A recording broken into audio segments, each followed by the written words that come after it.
சரி, ஓகே. நாங்கள் இப்ப குறித்த ஒரு வாயுவிற்கு பி எதிர் 1/v வரைவு இருவேறு திணிவுகளுக்கு வரைவு வரைஞ்சினாங்க.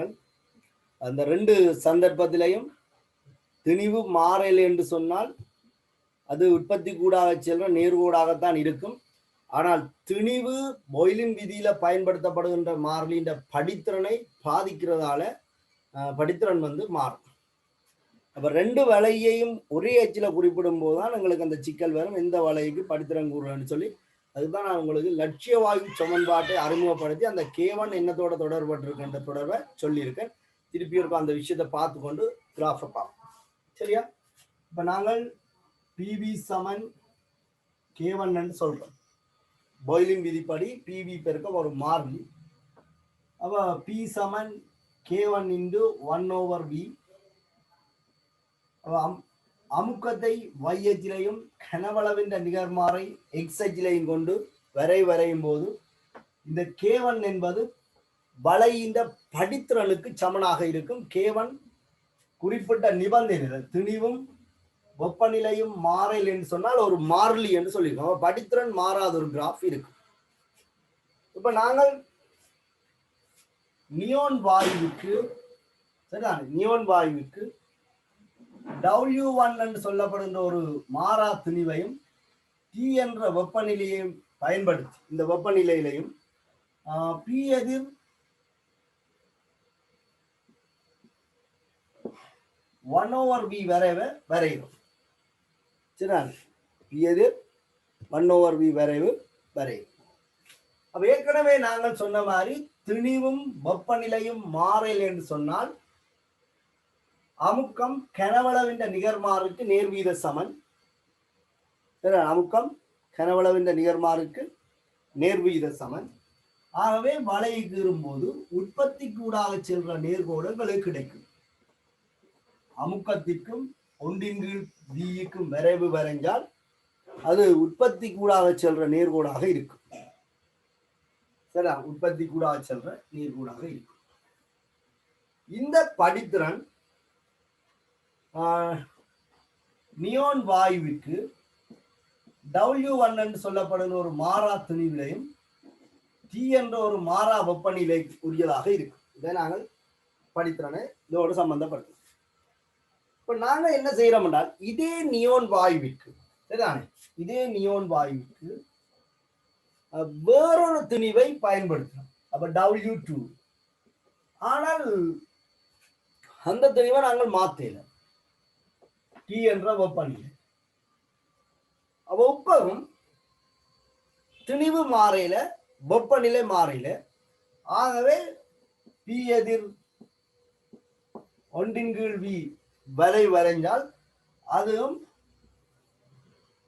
உற்பத்தி கூடாக செல்ற நேர்கோடாகத்தான் இருக்கும். அமுக்கத்துக்கும் 1/v வரை வரைந்தால் உற்பத்தி கூடாக செல்ற நேர்கோடாகத்தான் இருக்கும்.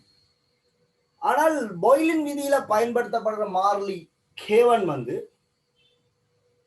திணிவில தங்கி இருப்பதால சரிதானே, திணிவில தங்கி இருப்பதால இந்த வலையின் படித்திறனும் இந்த வலையின் படித்திறனும் சமனாக இருக்கு. அதே இதுண்ட திணிவு வேறு அதுண்ட திணிவு வேறு. அப்ப இதுல நியோன் வாயுவுக்கு தான் வரையப்பட்டிருக்கு. ஆனால் W2 என்று சொல்லப்படுகின்ற வேறொரு திணிவு வெப்பநிலை. நான் உங்களுக்கு சொல்லியிருக்கேன் W1 விட W2 பெரிது என்று சொல்லி. அப்ப ரெண்டு வலையிலையும் படித்திறன் மாறையில தான். ஆனால் இதுல இருக்கிற படித்திறனும் இதுல இருக்கிற படித்திறனும் சமன் இல்லை. ஏன்னா இங்க திணிவு மாறி இருக்கிறதால பாய்லின் விதியில பயன்படுத்தப்படுற மாறிலி K1 மாறும். இப்ப இந்த ரெண்டு நிபந்தனைகளுக்கு உரிய வலைய ஒரே அச்சில கீறும் போது எங்களுக்கு ஒரு சிக்கல் வரப்போகுது. படித்திறன் மாறுபடும் என்று தெரியும். சரியா? படித்திறன் மாறுபடும் எங்களுக்கு தெரியும். ஆனால் யாருடைய படித்திறன் கூட யாருடைய படித்திறன் குறைவு என்பதை கணித கோவை ஊடாக நாங்கள் எடுத்துக்கொள்ளலாம். எங்களுக்கு ரெண்டு வலை கிடைக்க போகுது. படித்திறன் வேறு என்றதால ரெண்டு வலை கிடைக்க போகுது. ஒன்று இந்த வலை, இன்னொன்று இந்த வலை. இதுல எந்த வலை W2க்குரியதாக இருக்கும் என்பதை நாங்கள் ஒரு அடிப்படை தியரியை பயன்படுத்தி பார்ப்போம். PV சமன் K1. PV சமன் nRT. அப்ப PV சமன் K1. அப்ப இந்த K1 என்பது nRT-க்கு சமன். அதான் நான் உங்களுக்கு சொன்னேன், பாய்லின் விதியில பயன்படுத்தப்படுகின்ற மாறிலி K1 வந்து திணிவிலையும் வெப்பநிலையிலையும் தங்கி இருக்கு. நாங்கள் திணிவை மாத்தி இருக்கிறோம், ஆகவே படித்திறன் மாறி இருக்கு. ரெண்டு படித்திறனுக்குரிய வரைவு இருக்கு, எது யாருடையது என்பதால் பிரச்சனை. அதுதான் நாங்கள் அடிப்படையாக வரோம். K1 வந்து nRT-க்கு சமன். N என்பது மூல், மூல் வந்து திணிவின் கீழ் மூலர் திணிவு. ஆகவே K1 சமன் W-வின் கீழ் கேபிட்டல் M மூலர் திணிவு இன்டு RT. இங்க வாயு மாறில ரெண்டிடமும் நியோன் தான். அப்ப மூலர் திணிவு சமன். R என்பது அகில வாயு மாறிலி, அது ஒரு மாறாத பெருமானம். ரெண்டு பேரும் ஒரே வெப்பநிலையில் தான் வரையப்பட்டிருக்கு. என்ன வித்தியாசம்? திணிவு மட்டும் மாறுபடுது. அப்ப K1 திணிவுக்கு நேர்வீத சமனாக இருக்கும். இந்த K1 தான் இந்த படித்திறனுக்கு சமன். சரி, இந்த வளையின் படித்திறன் K1க்கு நேரடியாக சமன். ஆகவே திணிவு அதிகரிக்கும் போது K1ம் அதிகரிக்கும். இது மாறையில இது மாறையில இது மாறையில. அப்ப K1 வந்து நேர்வீத சமன் W. ஆகவே W1 விட W2 பெரிதென்று சொன்னால் இந்த வளை W2-விற்குரிய வளையாக இருக்கும். ஏன்னா படித்திறன் கூட. இது W1-க்குரிய வளையாக இருக்கும். இது T, இதுவும் T, இதுவும் நியோன் தான், இதுவும் நியோன். அப்ப திணிவு அதிகரிக்கும் போது படித்திறன் கூடிய உற்பத்தி கூட செல்ற நேர்கோடங்களுக்கு கிடைக்கும். சரிதான். இந்த வளையை நீங்கள் சரியான முறையில விளங்கினீங்கன்னு சொல்ல, இந்த மூண்டையும் பக்கத்திலே கீறிக்கொள்ளுங்க. இது இது இது ஏன் இது W2-க்குரியதுன்றதை சரியான முறையில விளங்கி கொள்ளுங்க. சரியா? இதே மாதிரி இது உங்களுக்கு விளங்கி இருக்குமென்னு சொன்னால் இதே மாதிரி நாங்கள் இன்னொரு வளையை கீறிக்கொள்ளலாம். சரியா?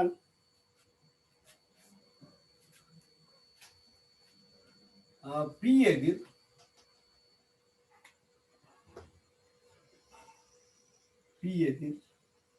எதிர் என்பதை நாங்கள் இப்படி வேர்சஸ் என்ற அளப்படி குறிக்கணும். நாங்கள் சில நேரத்தில் ஒன்றின்கீழ் B. சரிதான். P எதிர் ஒன்றின்கீழ் B.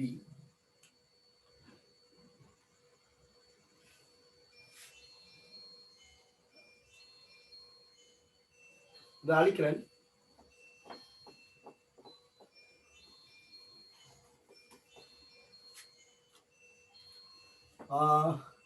ஹீலியம் வாயுவுக்கு வரைகிறோம். திணிவு W தான், வெப்பநிலை T. இது ஒரு சந்தர்ப்பம். இன்னொரு வளை P எதிர் ஒன்றின்கீழ் V எதிர் நியோன் திணிவு வெப்பநிலை. திணிவும் மாறையில வெப்பநிலையும் மாறையில. சரியா? கவனிங்க. இது உங்களுக்கு விளங்கி இருந்தால் வளை இப்படித்தான் இருக்க போகுது. ரெண்டு பேரும் உற்பத்தி கூட சொல்ல நேர்கோடு தான். ஹீலியத்துக்கும் அப்படித்தான் இருக்க போகுது, நியோனுக்கும் அப்படித்தான் இருக்க போகுது. ஆனால் ரெண்டையும் சேர்த்து எழுதியக்குள்ள மேலே இருக்கிற கிராஃப் ஹீலியத்தினுடையதா நியோனினுடைய என்பதை பொருத்தமான கணித்தல் மூலமாக விளங்கி கீறிக்கொள்ளுங்கள்.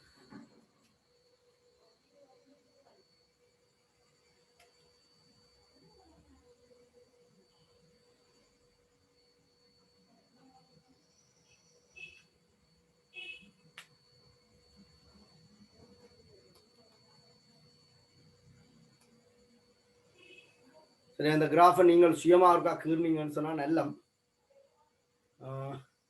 அடிப்படை விஷயத்தை நீங்க விளங்குங்க. இதுலதான் அடிப்படை விஷயம் இருக்கு. இதுல எந்த வளை என்பது இங்க தீர்மானிக்கப்படுது. உங்களுக்கு இதுல ஒரு விஷயம் சொல்றேன். ஹீலியத்தை விட நியோனுக்கு மூலர் திணிவு கூட. சரிதான? ஹீலியத்தின் மூலர் திணிவோட நியோனின் மூலர் திணிவு கூட.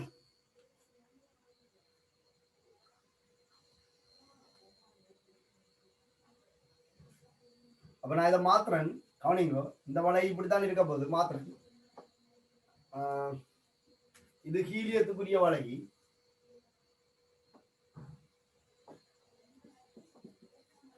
ஹீலியத்தின் வளை. இது நியோனின் வளை. இங்க திணிவுகள் வெப்பநிலைகள் எல்லாம் சமனாக தானே இருக்கு. வாயு மாறுது.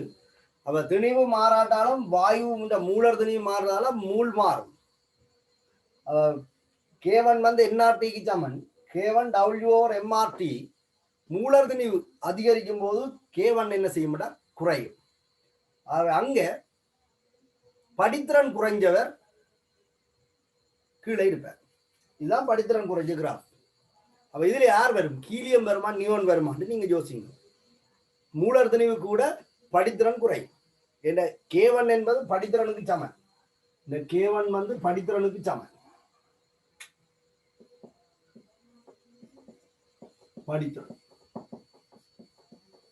படித்திறன் என்பது சாய்வு tan θ பெருமானம்.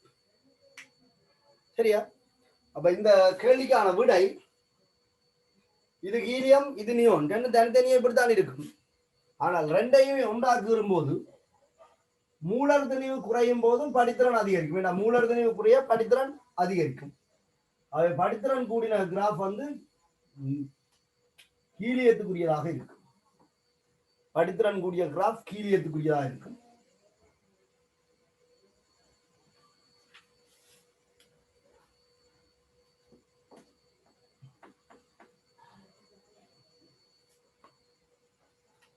இது ஹீலியத்தின் கிராஃப். திணிவும் வெப்பநிலையின் சமன் தானே. இது நியோனின் கிராஃப். சரியா?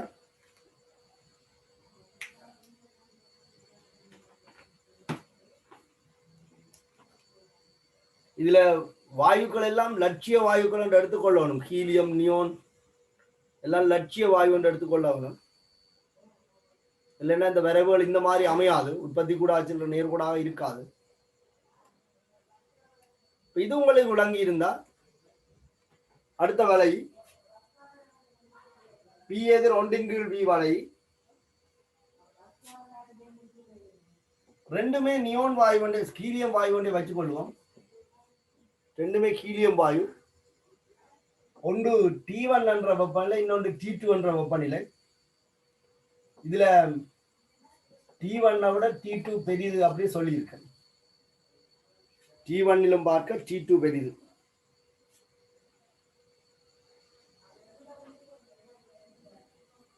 T1 பார்க்க T2 பெரிது.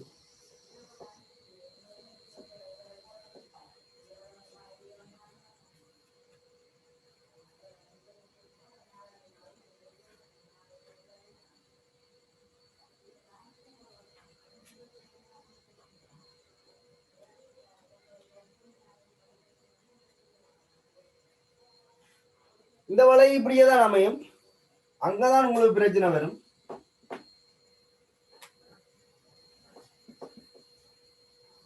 இது T1 இது T2 தனித்தனியா வரைவுகிறும் போது உற்பத்தி கூடாது என்ற நேர்கூடாகத்தான் இருக்க போகுது.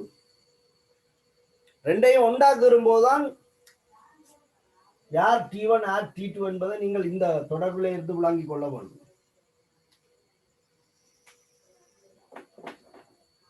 இதுல எது T1 இருக்கும், எது T2 இருக்கும், படித்திறன் கூடின கிராஃப் T1 இருக்குமா இல்ல T2 இருக்குமான்னு சொல்லி அந்த சரியான விளக்கத்தோட நீங்கள் கண்டுபிடிச்சு கொள்ளுங்க.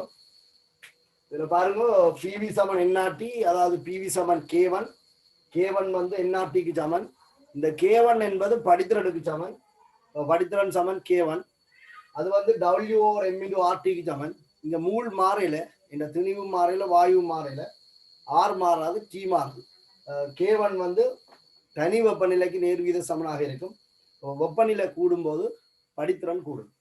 அது மேலே இருக்கிற வலை T1 இருக்கும், கீழே இருக்கிற வலை T2 இருக்கும்.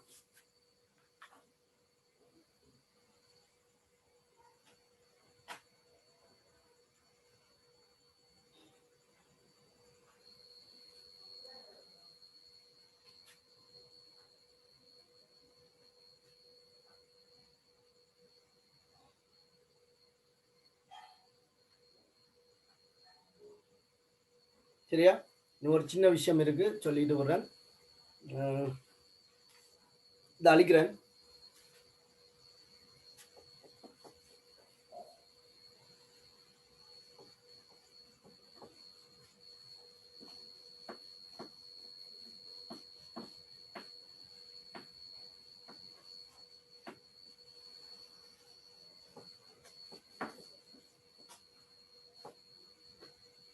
சரியா? இப்போ நீங்கள் எல்லா வலையும் கீறி இருக்கிறீங்க. இப்போ பிவி வந்து எதிர் வி வரையும் கீறி இருக்கிறீர்கள். அதில் நீங்கள் பிவி பெருக்கம் வந்து கனவளவுக்கு மாறாமல் இருக்குமென்னு சொல்லியிருக்கிறோம். அப்போ பிவி வந்து K1க்கு சமன். அப்போ இந்த அச்சில் வெற்ற இடம் வந்து K1 ஆக இருக்கும். பிவி சமன் K1. K1 ஒரு மாறிலி என்பதால குறித்த வாயுவுக்கு திணிவும் வெப்பநிலையும் மாறிலி என்று சொன்னால் K1 ஒரு மாறிலி. இப்போ இதுக்கு நாங்கள் என்ன செய்யலாம்னா வேறுபட்ட வெப்பநிலைகள் வேறுபட்ட திணிவுகளுக்கு கீறலாம். அப்போ நாங்கள் இதை W1 என்று சொல்லி இன்னொன்ற W2 என்று கீரணமாக இருந்தால் எங்களுக்கு தெரியாது எந்த இடத்துல எது வரும் என்று சொல்லி. இப்போ இது வந்து மாறும், இது K2. இது வேறு ஒரு பிரமாணமாக இருக்கும். இவங்களுக்கு W1 W2 பெரிதுன்னு சொன்னால் எங்களுக்கு தெரியும் தானே K1 K2 பெருசுன்னு சொல்லி. அப்போ K1 வந்து W/M × RTக்கு சமன். இந்த ரெண்டையும் நாங்கள் ஒரே அச்சில் கீரைக்குள்ள இருவேறுபட்ட உயரங்கள் கிடைக்கும். இது W1க்குரியதாகவும் இது W2க்குரியதாகவும் இருக்கும். இந்த W1 W2 பெரிது. சரிதான்? இப்போ பிவி எது வி வலை.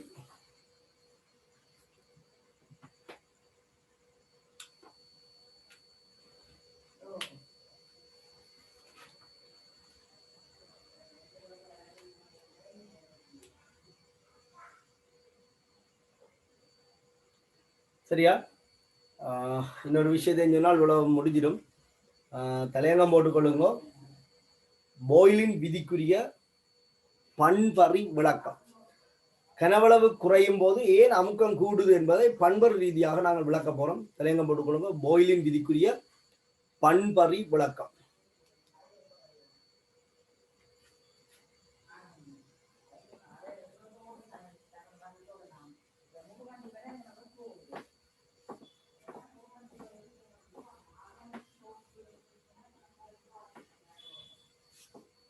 போய்லின் விதிக்குரிய பண்பறி விளக்கம். சரியா?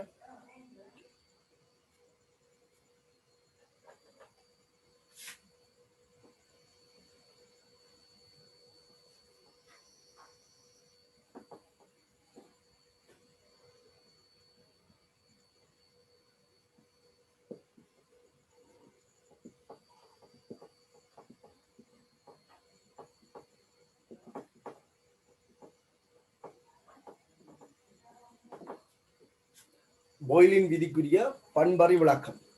இல்லை, நான் உங்களுக்கு ஒரு விஷயம் சொல்லியிருக்கேன். அமுக்கம், அமுக்கத்தை பாதிக்கின்ற காரணிகள் 2. 1 அலகு பரப்பில அலகு நேரத்துல நிகழ்ற மோதல்களின் எண்ணிக்கை. அலகு பரப்பில அலகு நேரத்துல நிகழ்ற மோதல்களின் எண்ணிக்கை அதிகரிக்கும் போது அமுக்கம் அதிகரிக்கும்.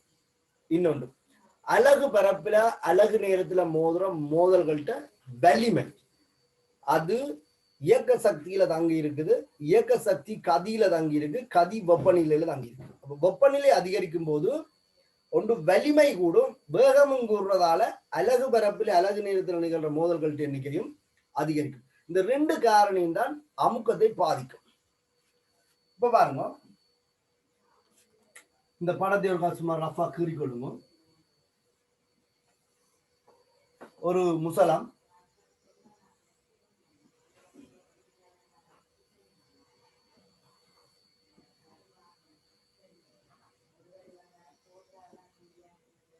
சரியா?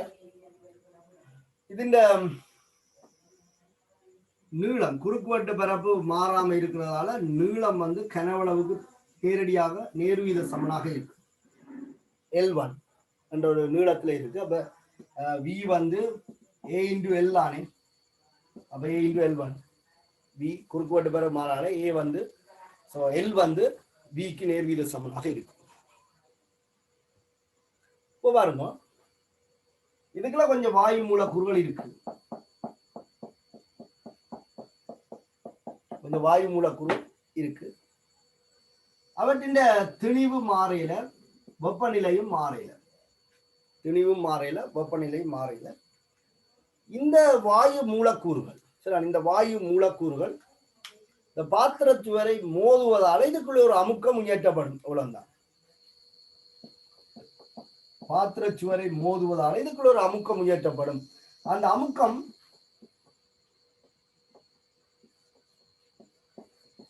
ஆரம்ப அமுக்கம் P1 என்று குறைச்சு கொள்றோம். ஆரம்ப அமுக்கம் P1 இதுக்குள்ள இருக்கிற அமுக்கம். இப்ப கனவளவுக்கும் அமுக்கத்துக்குமான தொடர்பை பாய்லின் விதியில சொல்லி இருக்கிறோம்.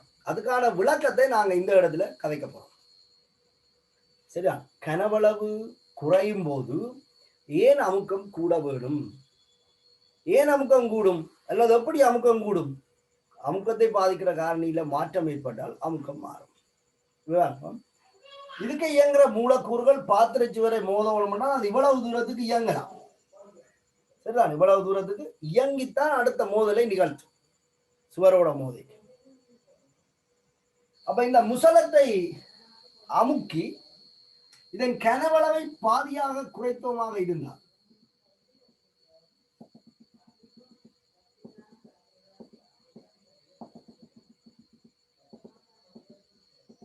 முசலத்தை அமுக்கி கனவளவை பாதியாக குறைத்தோமாக இருந்தால் L/2 ஆக இந்த கனவளவை மாத்தினோம் என்றால்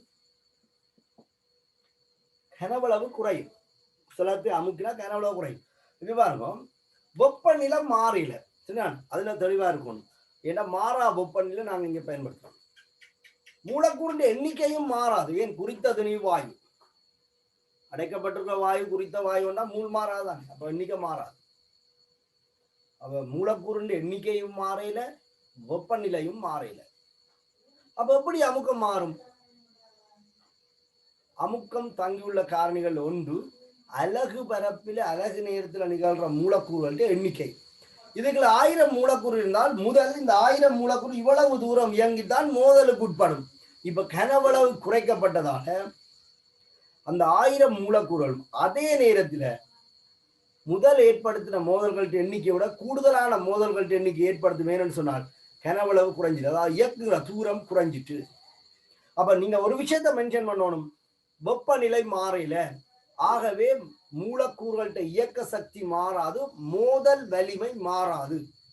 அமுக்கத்தை பாதிக்கிற காரணியில ஒரு காரணி அவுட். அப்ப எப்படி அமுக்கம் அதிகரிச்சது? கனவளவு குறையும் போது ஏன் அமுக்கம் அதிகரிச்சது? கவனிங்க. கனவளவை குறைக்கும் போது அலகு பரப்பில் அலகு நேரத்தினாலான மோதல்களின் எண்ணிக்கை அதிகரிக்கும்.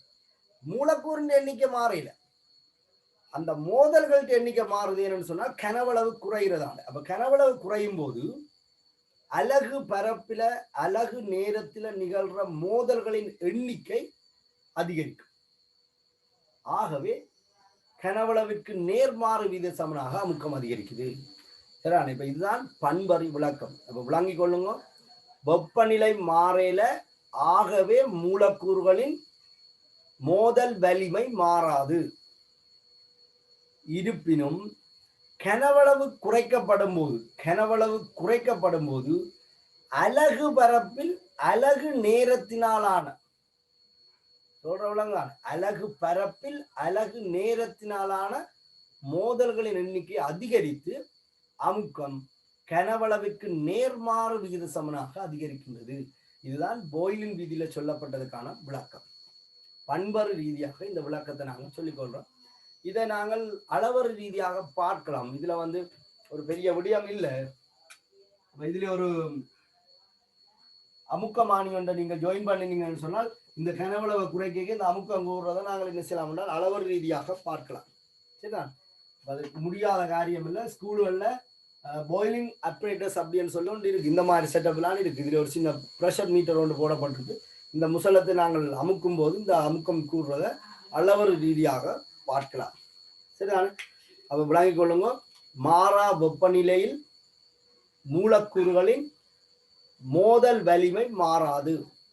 இருப்பினும் கனவளவு குறைக்கப்படும் போது அலகு பரப்பில் அலகு நேரத்தினாலான மோதல்களின் எண்ணிக்கை அதிகரித்து அமுக்கம் கனவளவுக்கு நேர்மாறு வீத சமனாக அதிகரிக்கின்றது. சரியா? இந்த வரைவுகளை ஒருக்கா திருப்பி கீறி பாருங்கோ. எனக்கு போட்டால் நல்லம். சரிதானே? நீங்க என்னத்தை எழுதுறீங்கன்னு ஒன்றுமே தெரியாது. எவ்வளவு தூரம் உங்களுக்கு விளங்கி கொண்டோன்னு தெரியாது. ஆகவே நீங்க விளங்கினதை எனக்கு போடுங்கோ. சரிவிலையே நான் பார்க்குறேன். சரிதானே? எழுதக்கூடிய அளவுக்கு மேக்சிமம் நோட்ஸ் எழுதுங்கோ. ரிசோர்ஸ் புக்கை சரியான முறையில் பயன்படுத்தி கொள்ளுங்க. சுயகற்றெல்லாம் இந்த நேரம் உங்களுக்கு பிரயோசனமானது. சரிதானே? இது எவ்வளவு தூரம் டெக்னாலஜியோட சம்பந்தப்பட்ட விஷயம் எவ்வளவு தூரம் வினைத்திறனாக இருக்கும் என்பது ஒவ்வொருத்த வீட்டிலையும் இருக்கிற கவரேஜையும் அவருடைய சவுண்ட் குவாலிட்டியும் பொறுத்தது. ஆகவே இதில் இருக்கிற அத்தனை பேருக்கும் இவ்வளவு விஷயம் ஒரே மாதிரி போயிருக்குமோன்றது சந்தேகத்துக்குரியது. நீங்கள் என்ன விஷயத்தை விளங்கி கொண்டீங்களோ அதை எழுதி போடுங்க, பார்ப்போம். சரிதானே? இப்போ நான் இந்த வகுப்பை இதோட நிறைவு செய்ய சொல்கிறேன். அடுத்த வகுப்பு நாங்கள் அடுத்த விதியை அதுக்குரிய வரைவுகளையும் பார்க்கலாம்.